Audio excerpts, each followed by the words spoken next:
কখনো কি মনে হয় আপনি একই জায়গায় আটকে আছেন, অনেক চেষ্টা করছেন, কিন্তু জীবন যেন একই ভুল, একই অনুভূতি, একই সমস্যার মধ্যেই ঘুরে ফিরে আসে?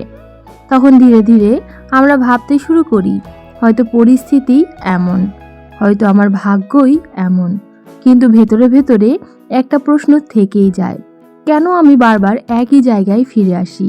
লেখক ব্রায়ানা বলেন, আমাদের জীবনের সবচেয়ে বড় বাধা বাইরের পৃথিবী না, বরং আমাদের নিজের পুরনো চিন্তা। আমরা নিজের সম্পর্কে যে গল্পটা বিশ্বাস করে চলি, সেটাই আমাদের জীবনকে চালায়।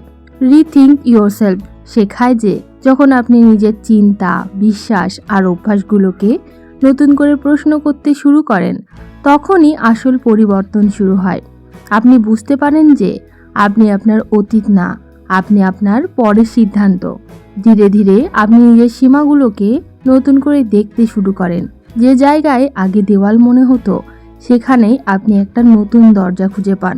যদি মনে হয় আপনার জীবনেও একটা নতুন দৃষ্টিভঙ্গি দরকার, তাহলে এই বইটা আপনারই জন্য।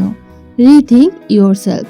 আজই শুনুন পুরো বইটি মাইন্ড সামারি বাই স্বর্ণালী চ্যানেলে। সুতরাং আপনার জীবন বদলায় তখনই যখন আপনি নিজের চিন্তাকে নতুন করে ভাবতে শুরু করেন।